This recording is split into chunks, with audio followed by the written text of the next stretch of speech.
¿Puede el diablo engañar al presidente de los Estados Unidos? ¿Puede el diablo engañar al primer ministro ruso, al primer ministro inglés o al presidente de Francia o a los líderes principales del mundo? ¿Puede el diablo engañar también a las religiones, a las iglesias?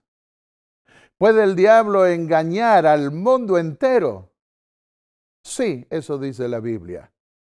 Pero lo que más nos interesa ahora a nosotros es saber si nos puede engañar también a nosotros. Puede engañarte a ti. ¿Te han engañado alguna vez?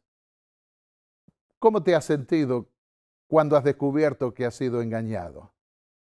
Si queremos desengañarnos de muchas cosas que nos han enseñado mal en este mundo, tenemos que recurrir a la palabra de Dios, porque la palabra de Dios es el alimento espiritual de verdad que Dios tiene para cada uno que quiera conocer qué es recto, qué es cierto y qué no lo es. ¿Cómo engañará el diablo a las naciones? Ese es el tema que vamos a considerar ahora.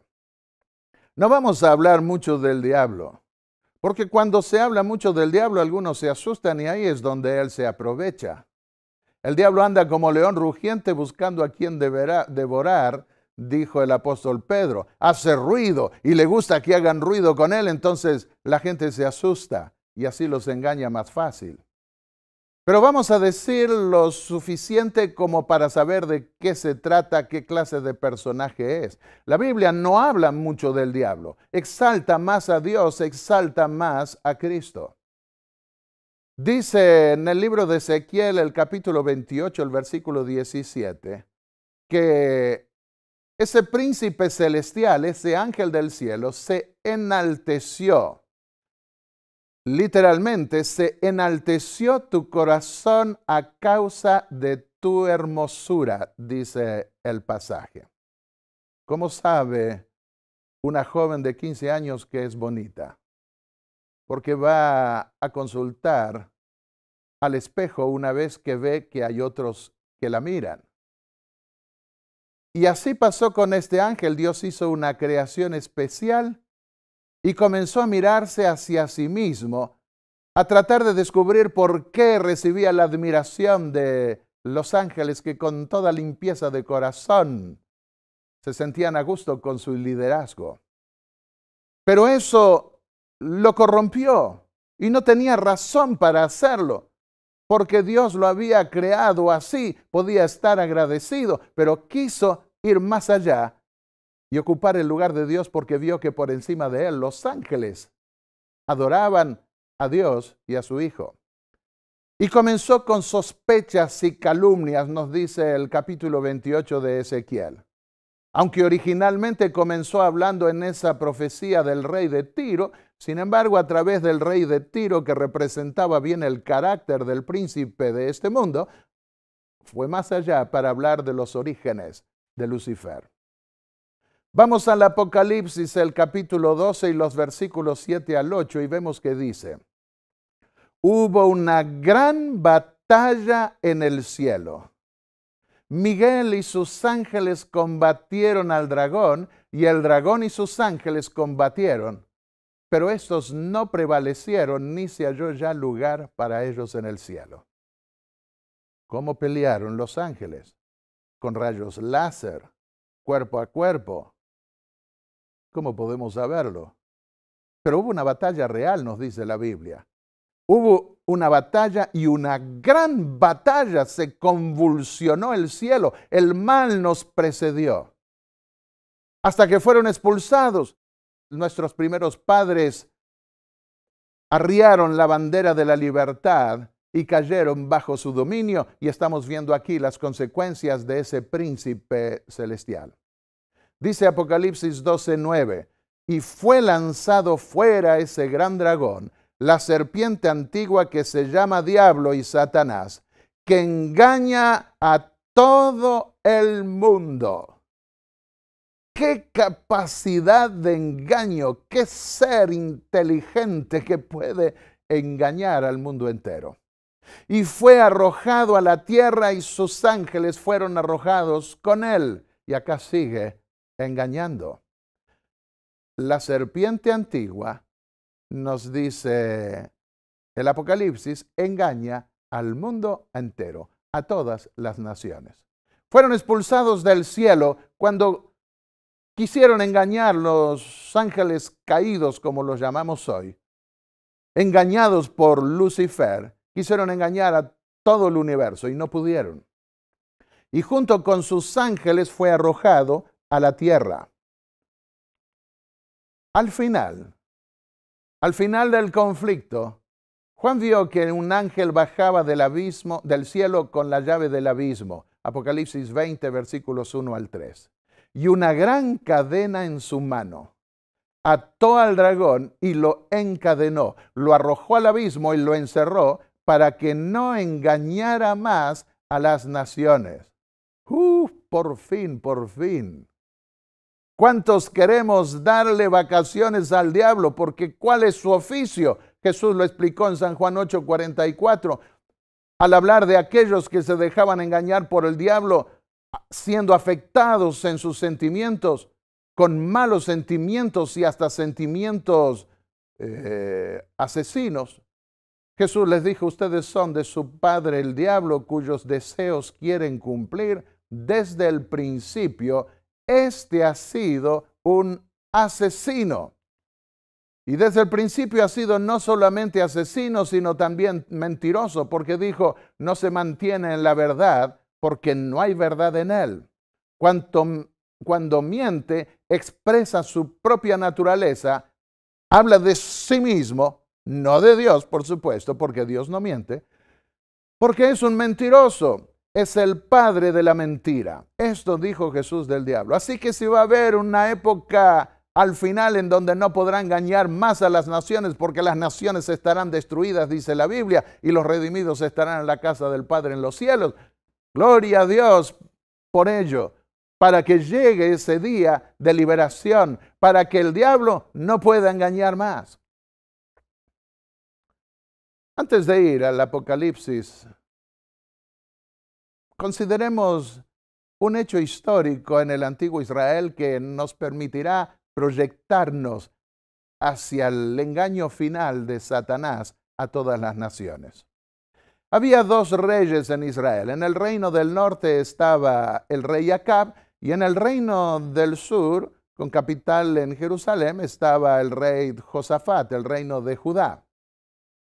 En ese reino del norte con capital en Samaria, Acab reinaba y estaba casado con una mujer idólatra, extranjera. Y Acab quiso hacer guerra. Acab era una de las personas que cuando Dios venía a través de un profeta y le decía cosas buenas, volvía feliz a su casa. Pero cuando Dios le advertía y le decía cosas malas, se enojaba y rechazaba lo que Dios le decía. Acab representa muchas iglesias cristianas hoy, e incluso religiones, que van a la Biblia o van a sus documentos y buscan lo que les gusta y lo que no les gusta lo dejan de lado. Y al dejar de lado las advertencias divinas, en especial en esas iglesias que pretenden creer en la palabra de Dios, son engañadas más fáciles por el diablo. El rey Josafat vino por pedido de Acab. Acab le pidió que lo acompañara para ir a hacer guerra contra el rey de Siria. Pero Josafat no estaba seguro que esa fuese la voluntad de Dios. Así que le preguntó a Acab, dime, ¿tienes algún profeta del Señor? La Biblia no se había desarrollado todavía en su entero, así que consultaban, Dios no enviaba más profetas en la antigüedad. Y le dijo, sí, tengo. Y trajo a 400 profetas y todos les decían, ve a la guerra que el Señor será contigo. Y el rey Josafat se habrá rascado la cabeza, habrá dicho, esto me suena mal. Quiero advertirles que cuando aparecen muchos profetas es el momento de desconfiar. En la historia de la Biblia nosotros encontramos que Dios llamaba a un profeta por vez, exceptuando en la inauguración de la nación de Israel, del reino de Israel, cuando además de Moisés, Dios dio su espíritu a 70 ancianos que profetizaban.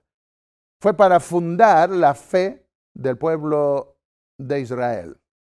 También para fundar la fe de la iglesia naciente, Dios envió 12 apóstoles que fueron también profetas. Pero si no, Dios siempre llamaba de a uno, y a veces había 2 o 3 cuando algunos estaban en el reino del norte, otros en el reino del sur. No existía ni internet, ni televisión, ni nada para que se pudiese conocer enseguida todo lo que se decía de un lado y de otro. Y en el caso del cautiverio babilónico, Dios llamó a Daniel en la corte babilónica, a Ezequiel en los suburbios, por así decir, o en los pueblos, en las zonas más rurales, o en otras grandes ciudades, pero no en la capital de Babilonia. Y a Jeremías lo dejó para seguir profetizando en Jerusalén. Fueron casos excepcionales, pero si no, siempre Dios hablaba de uno, y que ahora 400. Eso no era común, y eran falsos profetas. Y entonces insistió de nuevo Josafat: ¿no tienes aquí a un profeta de Dios? ¿No tienes a alguien más? Y dijo: sí, hay uno.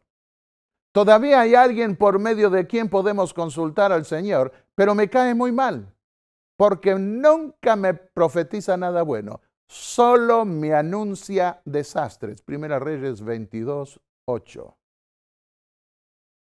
Entonces dijo Josafat: este es el verdadero, tráelo. Y lo trajo. Y le dijo, como se dice en una forma parecida a lo que se dice en las cortes de juicio hoy: promete decir la verdad, solamente la verdad y nada más que la verdad. Y entonces le dijo el profeta: ¿para qué quieres que te diga la verdad? Lo estoy diciendo en mis palabras, si nunca quieres recibirla. Primero el profeta le dijo: ve que el Señor será contigo, y se dio cuenta el rey que se estaba burlando de él. Y por eso lo conminó a que le diga la verdad. Y entonces le dijo el profeta: ¿quieres que te diga la verdad? Ahora te la voy a decir.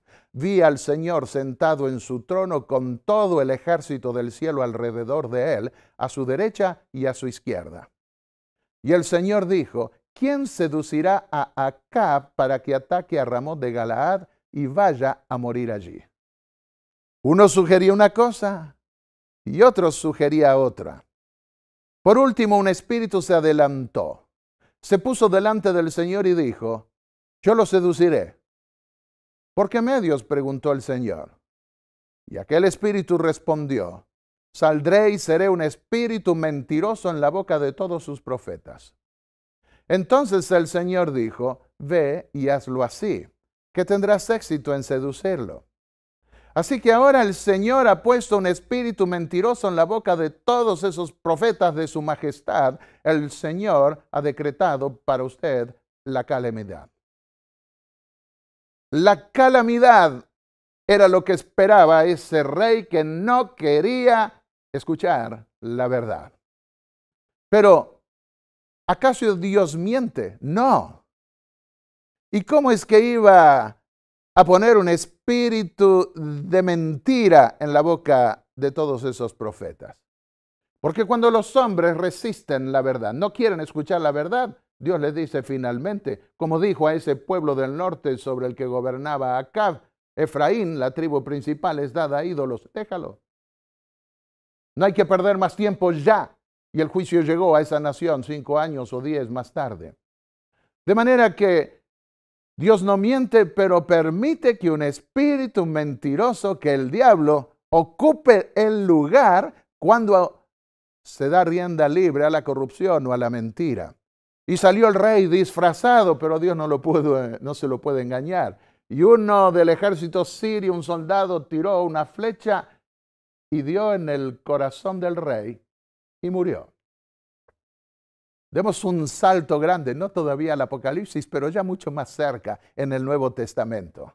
Está en la segunda epístola a los tesalonicenses, en el capítulo 2, los versículos 8 al 11. Dice allí: entonces se manifestará aquel malvado, hombre de pecado, anticristo, inicuo, ilegal. Le han puesto varios nombres según el original, hombre de pecado o ilegal, a quien el Señor Jesús derrocará con el soplo de su boca y destruirá con el esplendor de su venida. El malvado vendrá por obra de Satanás, con toda clase de milagros, señales y prodigios falsos. ¿Quieres saber cómo va a engañar el diablo al mundo? Ya aquí está dicho, a través de grandes milagros engañará al mundo, prodigios mentirosos. Con toda perversidad engañará ¿a quiénes? A los que se pierden por haberse negado a amar la verdad y así ser salvos. Por eso Dios permite que por el poder del engaño, literalmente por un espíritu mentiroso, crean en la mentira. Así serán condenados todos los que no creyeron en la verdad, sino que se deleitaron en el mal. Mi querido amigo que me escuchas, el primer paso para librarse de los engaños de Satanás es aceptar la verdad. Y la verdad está en la Biblia, en la palabra de Dios. Queremos nosotros ser librados de los engaños de Satanás, entonces creamos a lo que Dios indicó a través de sus profetas y guardemos esa verdad. ¿Escucharon ustedes hablar de la nueva era? Higher Guidance. Creen en la dirección de un ser superior que los guía. Se los ve por todo el mundo, en plazas, en el mar, mirando al sol, haciendo una especie de ritual, a veces hasta caminando como autómatas. Y eso está inundando el mundo entero ya desde hace varios años. Y aparecen finalmente en esos rituales un ser superior, un ángel, creen ellos. Pero cuidado, el apóstol Pablo nos advirtió, 2 Corintios 11, versículos 13 al 15, el mismo Satanás se disfraza de ángel de luz, así como los falsos apóstoles de Cristo, como si fueran ministros de justicia. Así que tenemos que tener cuidado con esas manifestaciones sobrenaturales y esas apariciones. En la revista Times se dedicó un número hace 2 décadas sobre la nueva era de los ángeles.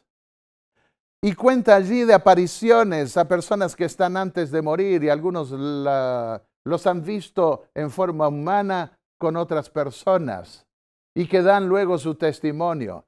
Han dado testimonio por televisión en los Estados Unidos y otros lugares de haber conversado, piensan, con un ángel en forma de hombre.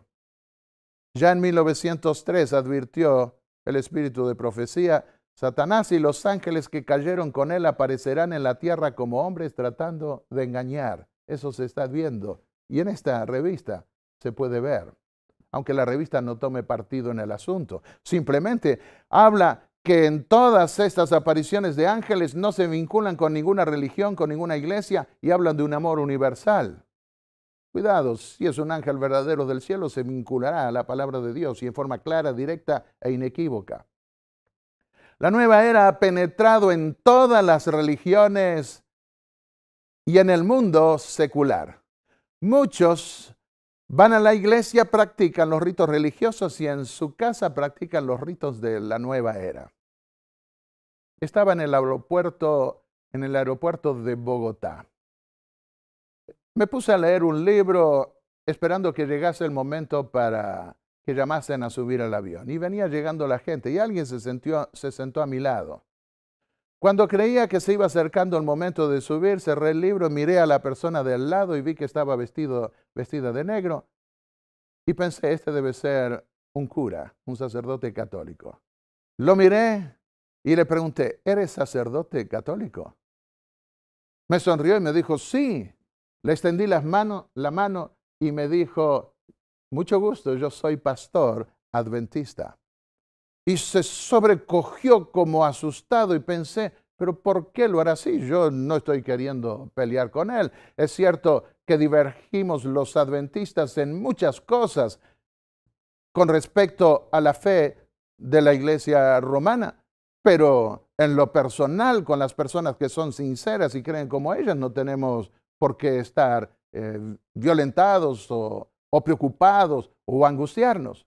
Y para mostrarle amistad, le dije, yo estudié en la Universidad de Estrasburgo, en Francia, y obtuve mi doctorado en teología en la Facultad Protestante. Pero a veces nos reuníamos con alumnos del doctorado de la Facultad Católica que estaba del lado derecho, mirando de frente al edificio de la facultad, con alumnos del doctorado protestante para estudiar algunas porciones de la Biblia. Así me dijo, yo también estoy estudiando para doctorarme. ¿Dónde?, le pregunté. En la Universidad Gregoriana de Roma. Y entonces, como para poderse doctorar uno tiene que escribir un libro que va a ser criticado y estar en condiciones de defenderlo, le dije, bueno, cuando yo me doctoré hice un doctorado sobre el culto antiguo de Israel, especialmente el día de la expiación, pero ¿sobre qué vas a tratar en tu tesis doctoral? Y me respondió, sobre la nueva era, y se le iluminó el rostro. Quedé sorprendido. ¿Y qué es lo que propones allí demostrar? Yo quiero probar que nosotros los católicos, me dijo, no tenemos nada que aprender de la nueva era, porque todos los principios de la nueva era siempre los practicamos dentro de la Iglesia Católica. Claro que hoy está viniendo desde la modernidad, una manera de expresar desde el mundo secular, pero nosotros siempre lo practicamos adentro, así que no tenemos por qué ir afuera. Lamenté no poder con mi genio y le dije, y antes que la Iglesia Católica, todas las religiones paganas practicaban los principios de la nueva era.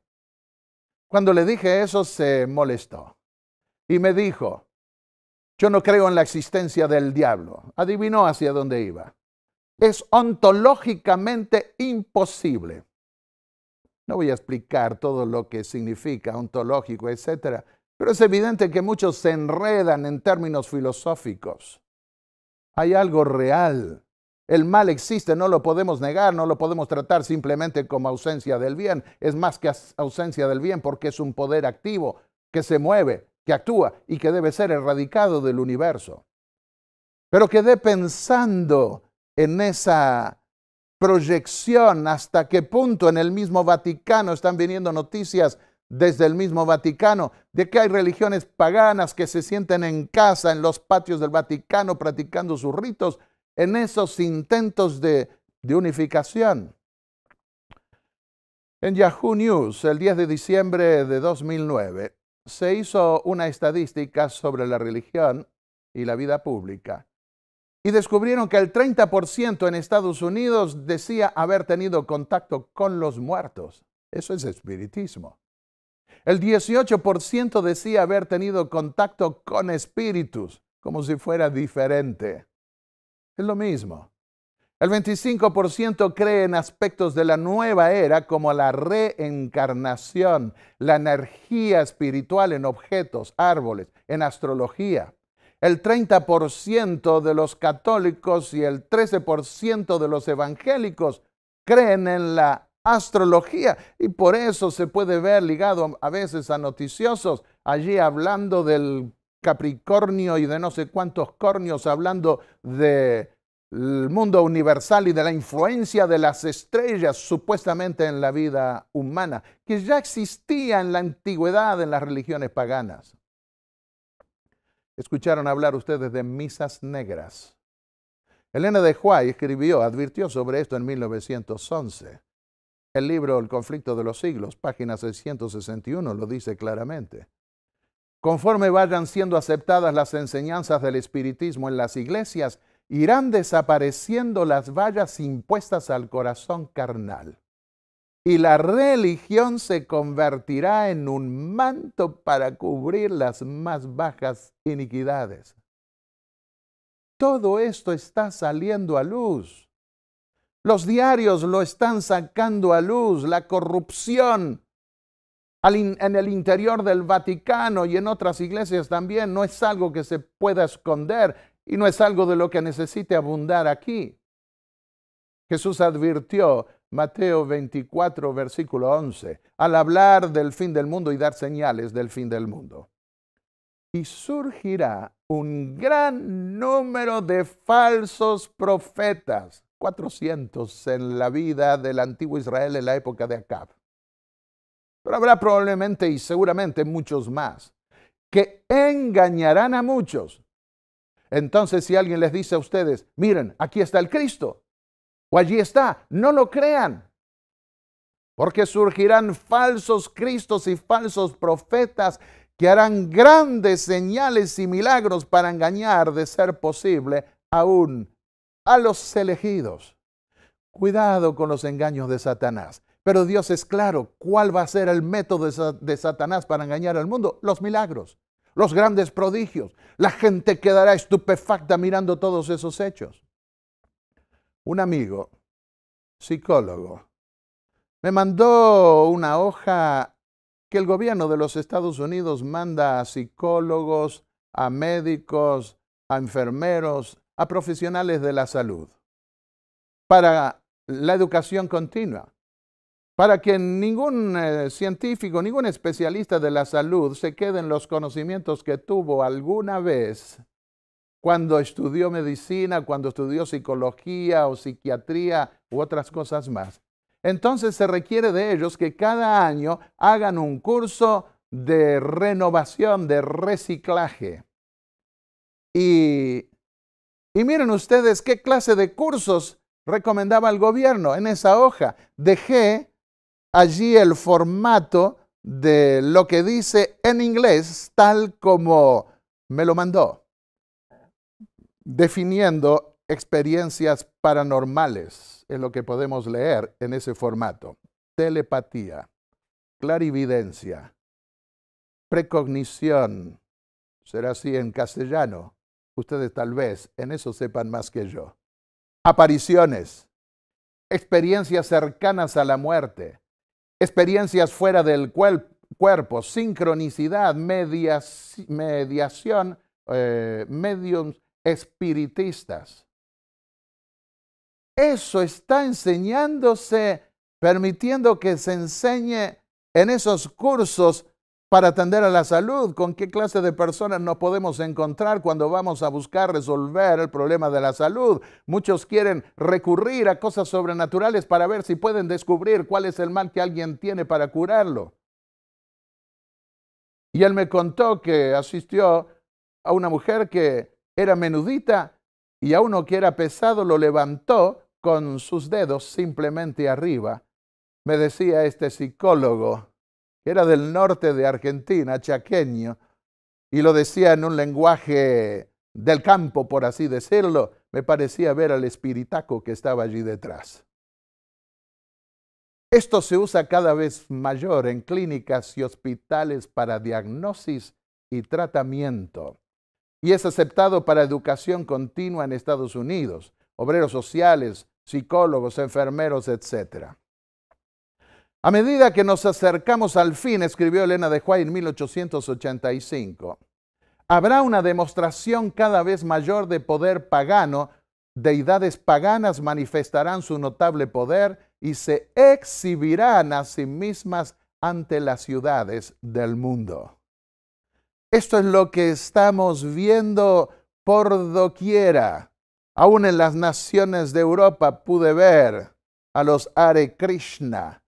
Pude ver también a muchos otros con marchas o con vestimentas que parecen hasta ridículas. ¿Y cómo es que puedan gente, aún europea, creer en eso? Una vez vino un especialista en sectas a nuestro seminario francés donde enseñaba teología y nos dijo, él era de otra fe, no era adventista, pero dijo, nosotros los europeos que creemos tanto en la ciencia somos más proclives a caer en la trampa porque cuando nos encontramos con manifestaciones sobrenaturales que no creíamos, entonces no tenemos defensas. Muchos se admiran ante la aparición aparentemente de una virgen porque una virgen empieza a transpirar sangre o algo por el estilo. Esta virgen de Nueva Inglaterra lloraba, se le enroquecían los cachetes y echaba aceite de los rosarios. Pero no se admiran por la palabra de Dios, no tiemblan ante la palabra de Dios, no adoran a Dios conforme a su palabra. En la cumbre de la Iglesia Católica se escribió este libro, El Vaticano contra Dios. Y un nuevo libro se escribió recientemente, La Fumarola di Satana, el humo de Satanás. ¿Qué dice allí? Son gente del Vaticano que escribe. Son gente que ocupa cargos trabajando dentro del Vaticano.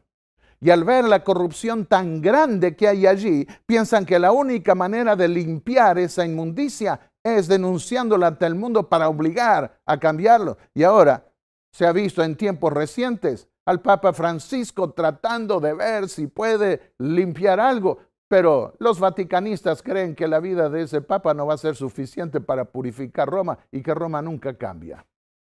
Droga, sexo y homosexualidad es lo que ven. Abusos y luchas de poder. Espiritismo también. En la página 259 y 260 de este libro de los milenarios, que escribieron bajo un seudónimo, aunque hoy ya se sabe quiénes fueron los autores.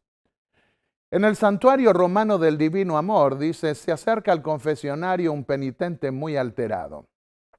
Padre, pertenezco a una secta satánica en la que desempeño un papel importante. He arrastrado a muchos a ella. ¿Desde hace cuántos años?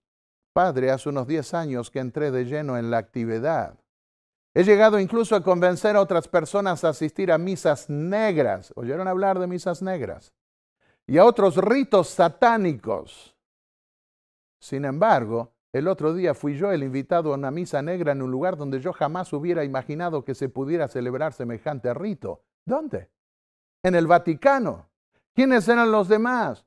No se les podía reconocer, todos íbamos encapuchados y cubiertos de la cabeza a los pies. Las voces eran graves, imposibles de identificar por el timbre. La invitación me había parecido un honor. Y se fue, sin confesarse, y dejó a este sacerdote impávido. En el órgano informativo oficial del Vaticano por Internet llamado Zenit, del 21 de mayo del 2000, daba noticia del desarrollo del espiritismo en Europa y en especial en Italia.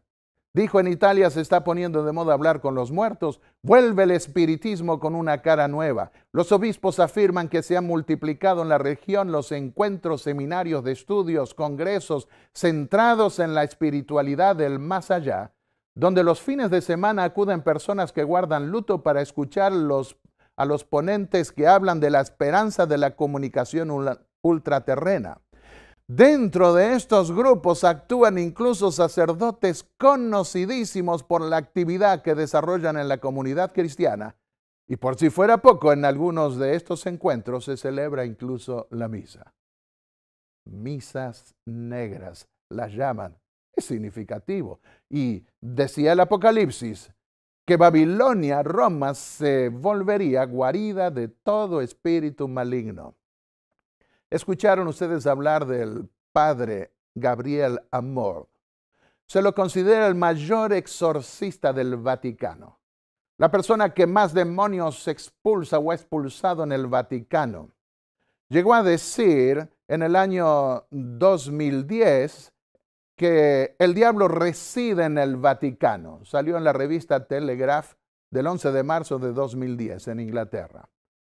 ¿Y cómo no va a creer eso si él contaba que en ese momento que ya había hecho unos 70,000 exorcismos, expulsiones de demonios en 25 años? Unos 10 exorcismos por día en términos generales.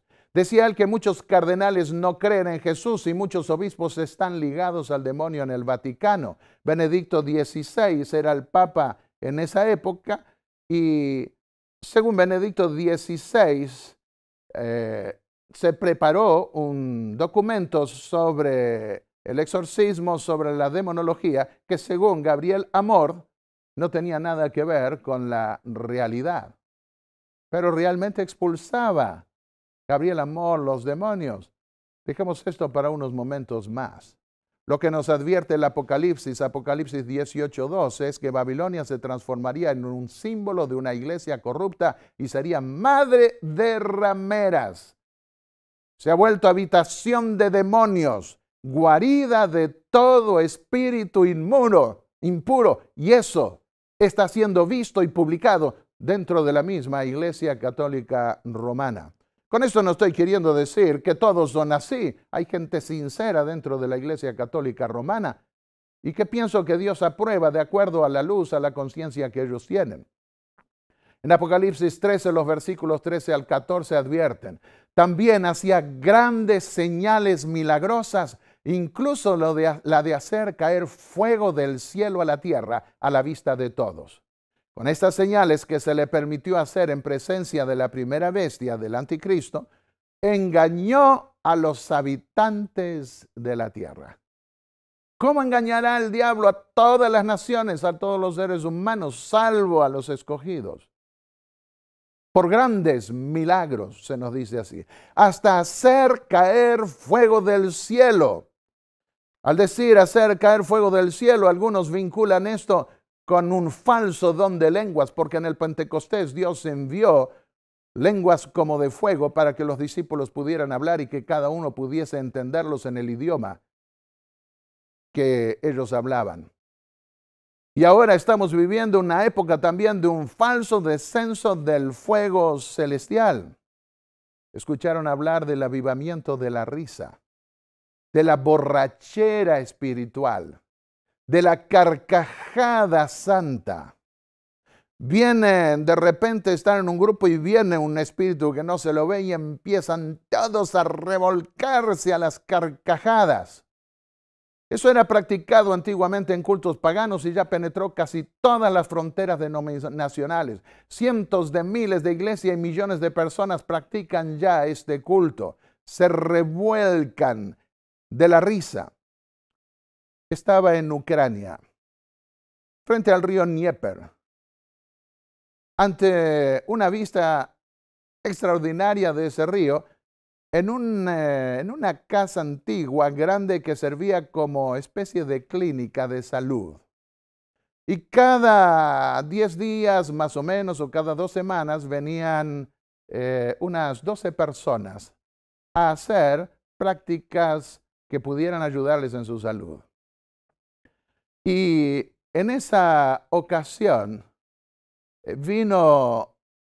mandaron a una persona que era poseída por el demonio. Ellos no lo sabían al principio y una noche quedó poseída por el demonio.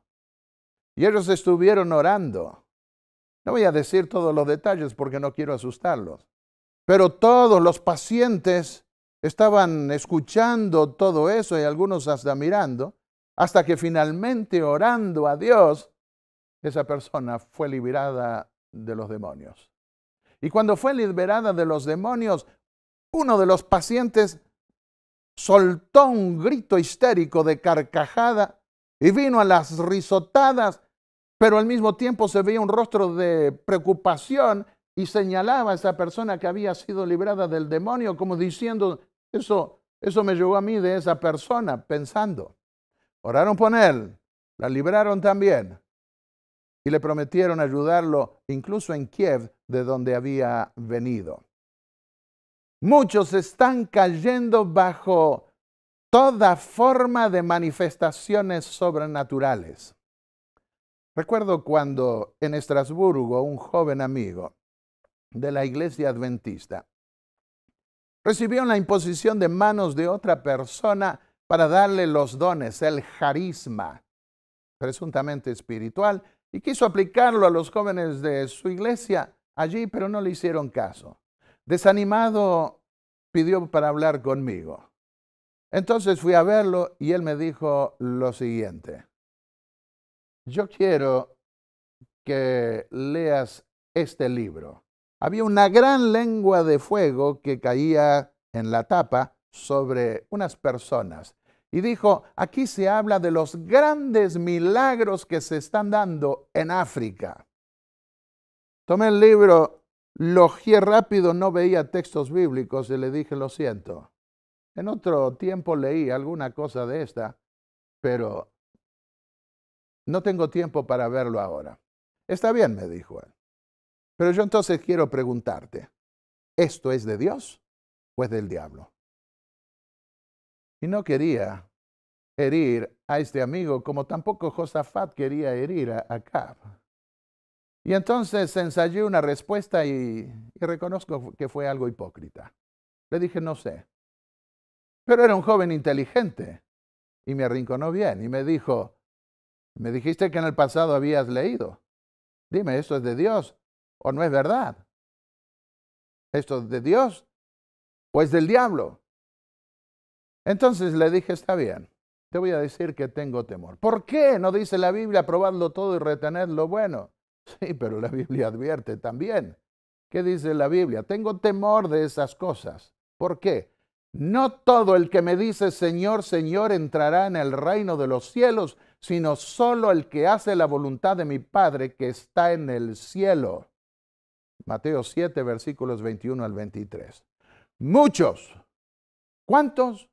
Muchos me dirán en aquel día, Señor, Señor, no profetizamos en tu nombre y en tu nombre expulsamos demonios e hicimos muchos milagros. 70,000 y hoy capaz ya 80, 90,000 por el Padre amor. ¿Y qué les dirá el Señor? Entonces les diré claramente, jamás los conocí, aléjense de mí, hacedores de maldad. No todo el que dice Señor, Señor. No todo el que profesa ser cristiano, no todo el que hace milagros o el que echa demonios o que hace prodigios va a ser salvo. Y entonces él me respondió, mi amigo en Estrasburgo, bueno, yo sé, algunos una vez fueron fieles y después se apartaron, eso pasa también en la iglesia adventista. Y le dije, no, eso no dice el Señor. El Señor dice, jamás los conocí. No dice, alguna vez en el pasado fueron fieles, pero ahora se han apartado. Nunca les dirá, nunca los conocí. ¿Se imaginan ustedes que muchos que invocaron al Señor y ahora le dirán, ¿cómo es esto? Y el Señor les diga, eso no salió de mí. Lo que ustedes hicieron no salió de mí, yo a ustedes nunca los conocí. Qué terrible contraste se dará en el fin del mundo. Hace un poco tiempo atrás, estaba viviendo al norte en Carolina del Norte, en Estados Unidos, cuando recibo un llamado y me hablan en francés. Pregunté quién era y resultó que era este mismo amigo. Hacía muchos años que no oía nada de él. Quedé impresionado cómo encontró mi teléfono y entonces, hablando allí conmigo, me quería hacer algunas preguntas. Y de repente me contó, ¿sabes que en el sur de Francia el carismatismo está queriendo penetrar aún en algunos hermanos nuestros allí en esa región? Hay que tener cuidado con esas cosas, me dijo. Y cuando me decía esto me acordé y me dije, se salvó, se salvó. Porque los que entran en ese terreno caen en un orgullo espiritual tal que desmerecen a aquellos que no pasan por esa algazara, por esas cosas extraordinarias, sobrenaturales, que los engañan. Pero este se libró. Y querido amigo, tú puedes librarte también si estás en eso y quieres aferrarte a la palabra de Dios. Porque cuenta más lo que Dios dice que todo lo que se puede hacer. Jesús les dijo a los discípulos, no se alegren de expulsar demonios, sino de que sus nombres estén escritos en el libro de la vida, porque muchos que expulsarán demonios no tendrán su nombre escrito en el libro de los redimidos. Antes que los juicios de Dios caigan finalmente sobre la tierra, escribió Elena de White en 1911, habrá entre el pueblo del Señor un avivamiento de la piedad primitiva, cual no se ha visto nunca desde los tiempos apostólicos. Entonces muchos se separarán de esas iglesias en las cuales el amor de este mundo ha suplantado el amor de Dios y de su palabra. El enemigo de las almas desea impedir esta obra y antes que llegue el tiempo para que se produzca tal movimiento, tratará de evitarlo introduciendo una falsa imitación. Hará aparecer como que la bendición de Dios es derramada sobre las iglesias que pueda colocar bajo su poder seductor. Allí se manifestará lo que se considerará como un gran interés por lo religioso. Multitudes se alegrarán de que Dios esté obrando maravillosamente en su favor, cuando en realidad la obra provendrá de otro espíritu. Bajo un disfraz religioso, Satanás tratará de extender su influencia sobre el mundo cristiano.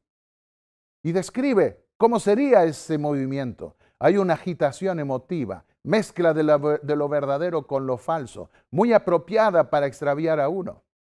No obstante, nadie necesita ser seducido. A la luz de la palabra de Dios, no es difícil determinar la naturaleza de estos movimientos. Estaba dando conferencias en la iglesia de Hollywood, en California, iglesia adventista de Hollywood. Eran más de 1000 miembros en esa iglesia y muchas visitas venían. Y el pastor me dijo, durante el día, si quieres, puedes trabajar acá en la oficina y yo estaré haciendo otras cosas. Y a veces sonaba el teléfono y una vez atendí. Y una mujer del otro lado que resultó ser pastora, dirigente, pastora de muchos pastores, de una iglesia que creía en esas manifestaciones prodigiosas. No voy a decir el nombre de esa iglesia aquí. Y entonces, cuando ella se enteró que yo era un conferenciante que me había doctorado en teología y lo que estaba haciendo, me preguntó, ¿no quisiera usted venir a dar conferencias también? Un seminario para los pastores que yo dirijo. Me llamó la atención y le dije, sí, por supuesto, pero ¿podría saber cuál es el tema de su preocupación? Mire, yo quiero que les hable de ética pastoral, comportamiento pastoral. ¿Por qué? ¿Qué es lo que pasa?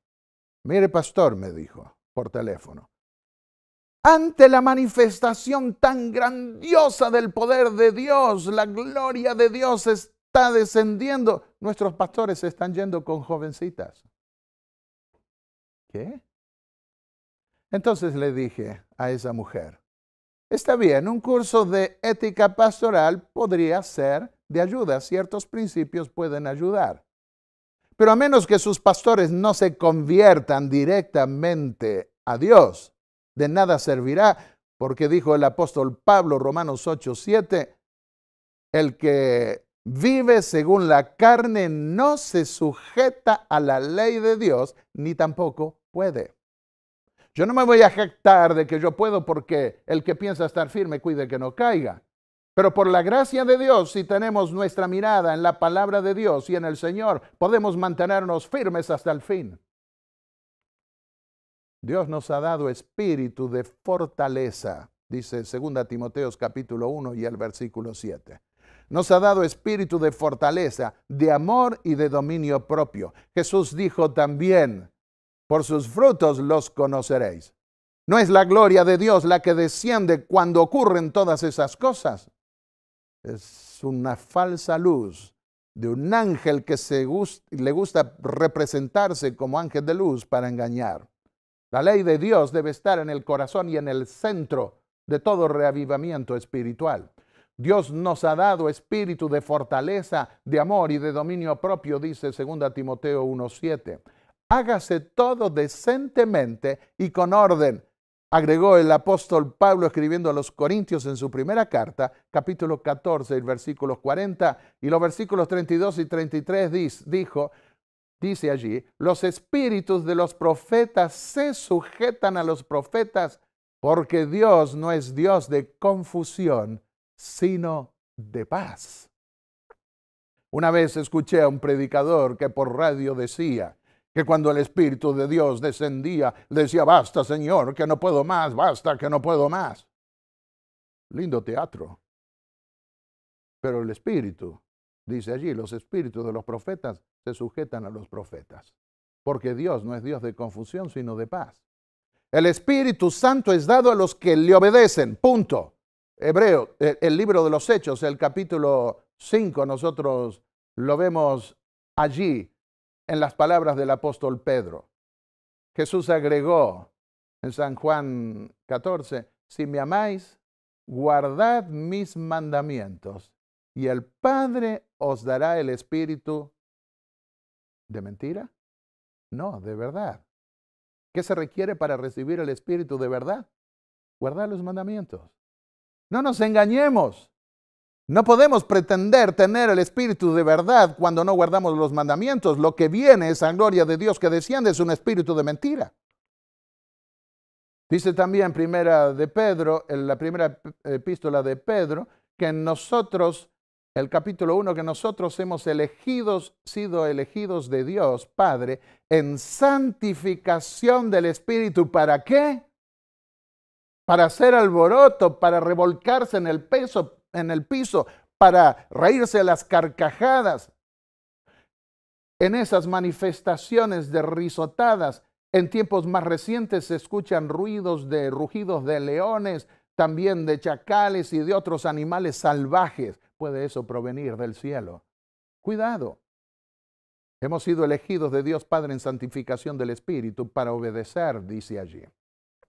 La ley de Dios debe ser escrita, no con tinta, sino con el Espíritu del Dios vivo. ¿Dónde? No en tablas de piedra, sino en tablas de carne del corazón. Segunda de Corintios 3:3. Y la primera epístola de Pedro, el capítulo 1 y el versículo 22 dice, habiendo purificado vuestras almas por la obediencia a los grandes milagros mentirosos. No, a la verdad. Mediante el Espíritu. El Espíritu de verdad guía a la verdad. Qué cita preciosa encuentro en Elena de White al describir la conversión de una persona. Cuando el Espíritu de Dios se posesiona del corazón, transforma la vida. Los pensamientos pecaminosos son puestos a un lado. Las malas acciones abandonadas. El amor, la humildad y la paz reemplazan a la ira, la envidia y las contenciones. La alegría reemplaza la tristeza y el rostro refleja la luz del cielo. Nadie ve la mano que alza la carga, ni contempla la luz que desciende de los atrios celestiales. La bendición viene cuando por la fe el alma se entrega a Dios. Entonces, ese poder que ningún ojo humano puede ver, crea un nuevo ser a la imagen de Dios. Allí se ve una verdadera conversión, no en saltos, en bailes, en danzas espirituales, en orgías espirituales como llaman algunos, que no son otras cosas que orgías sexuales en muchos casos. Isaías 8, versículo 20 dice claramente, y esta es una verdad clave para nuestro tiempo, a la ley y al testimonio, si no dijeren conforme a esto, es porque no les ha amanecido. Apocalipsis 12, 17. Entonces el dragón, el diablo, se enfureció contra la mujer y se fue a hacer guerra contra el resto, leipos en griego, lo que queda de sus descendientes, los cuales obedecen los mandamientos de Dios y tienen el testimonio de Jesús. En el fin del mundo no todas las iglesias se salvarán, no todos los que nombran el nombre del Señor, los que mencionan el nombre del Señor serán salvos. Solo un resto, lo que queda, y su característica es clara y distinta, guarda los mandamientos de Dios y tienen la fe de Jesús. En Apocalipsis 14, 12 vuelve a insistir en esto. Guardan los mandamientos de Dios y tienen la fe de Jesús, el testimonio de Jesucristo, decía Apocalipsis 12, 17. Llama la atención que en el tiempo del fin, el Apocalipsis no identifica al último remanente con los milagros, sino con dos cosas: los mandamientos de Dios y la fe de Jesús. ¿No habría milagros? Claro que sí que habría milagros. Yo podría contar milagros. Algunos de esos milagros han sido realmente asombrosos, que hasta me dejaron impresionado a mí mismo. Pero en lugar de exaltarme a mí mismo como milagrero, como pasa en muchos casos, quiero exaltar la palabra de Dios. Y a veces ni me atrevo a contar esos milagros para que la gente no desvíe su atención de la palabra de Dios, que es lo más importante. No porque no iban a darse milagros, sino porque los milagros no serían un factor prominente y decisivo para determinar dónde está la verdad en los tiempos finales. El mayor milagro es la conversión de toda alma engañada por el pecado. Eso sí que me impresiona. Cuando veo un alma engañado, cuando veo un alma engañada, alguien que vivió, pero en la miseria de este mundo, en lo peor que podríamos decir de la corrupción, y que su vida es transformada. ¡Qué milagro extraordinario se ha producido! La característica esencial, Apocalipsis 14:12 es: en esto consiste la paciencia de los santos, los cuales obedecen los mandamientos de Dios y tienen la fe de Jesús. Pero vuelve a insistir sobre los engaños finales el apóstol Juan, Apocalipsis 16, 13 al 14 y 16. Vi salir de la boca del dragón, de la boca de la bestia y de la boca del falso profeta 3 espíritus malignos que parecían ranas. Son espíritus de demonios que hacen señales milagrosas y que salen a reunir a los reyes o gobernantes del mundo entero para la batalla del gran día del Dios Todopoderoso. Otra vez el Apocalipsis es claro, nítido. Los milagros, los grandes milagros, serían una prueba del poder milagroso de los demonios en los últimos días. Cuidado, advierte Jesús seguidamente en el versículo 15. Vengo como ladrón. En forma sorpresiva, el ladrón no avisa cuándo va a venir. Y aunque Jesús dio muchas señales, vendría tan repentina que el mundo no se apercibiría y se daría cuenta cuando sería demasiado tarde. Dichoso el que se mantenga despierto con su ropa a la mano, no sea que ande desnudo y sufra vergüenza por su desnudez. El resultado final, Apocalipsis 19:20 es: pero la bestia, el anticristo, fue capturada junto con el falso profeta. Este es el que hacía señales milagrosas en presencia de ella, con las cuales se engañaba a los que habían recibido la marca de la bestia y adoraban su imagen. Hemos hablado en otra oportunidad de esos símbolos, pero aquí quiero destacar el método de engaño de Satanás. Y los dos fueron arrojados vivos al lago de fuego y azufre. Le harán la guerra al Cordero, pero el Cordero los vencerá, porque es Señor de señores y Rey de reyes, y los que están con Él son sus llamados, escogidos y fieles. Apocalipsis 17:14. Fieles, guarda los mandamientos de Dios. Eso es lo que importa, más que nada. Concluyamos repasando este principio. Los falsos grupos religiosos de los últimos días engañarán al mundo entero. Engañan al mundo entero. Producen grandes milagros, pero son milagros mentirosos. Hasta hacen caer fuego del cielo, un falso don pentecostal. Algunos dijeron una vez que la bomba atómica podía ser el cumplimiento de esa profecía, pero la bomba atómica no desengañó a nadie, no engañó a nadie. Más bien desengañó a muchos con lo que puede hacer un hombre cuando no está convertido. Son destruidos finalmente en el fin del mundo. ¿Cuál es el resto final verdadero del cual habla el Apocalipsis? ¿Cuáles son sus características? Hacen la voluntad de mi Padre, dijo Jesús. Son protegidos. Guardan los mandamientos de Dios. Son elegidos como un resto fiel, lo que queda. Y obtienen la recompensa, la vida eterna. ¿Quieres ser transformado a la imagen de Dios y protegido de los engaños de los últimos días? No necesitamos más comentarios. Inclinemos el rostro para orar. Padre y Dios Santo que estás en los cielos, ante ti inclinamos nuestro rostro. Sabemos que hay un ser que está en este mundo que engaña. Engañó a muchísimos ángeles allá arriba en el cielo, y aquí engaña al mundo entero, según tú lo advertiste. Queremos, Señor, que nos libres de sus engaños, que podamos descubrir sus artimañas en tu palabra y vencerlo, como tú lo venciste, con tu gracia y tu poder. Ayúdanos para que guardemos los mandamientos y seamos así protegidos de esos engaños finales. Invocamos la sangre de Cristo a nuestro favor para el perdón de los pecados. E invocamos también la gracia de tu Espíritu para poder triunfar sobre todas las huestes del mal hasta el día de tu venida, en el nombre de Jesús. Amén.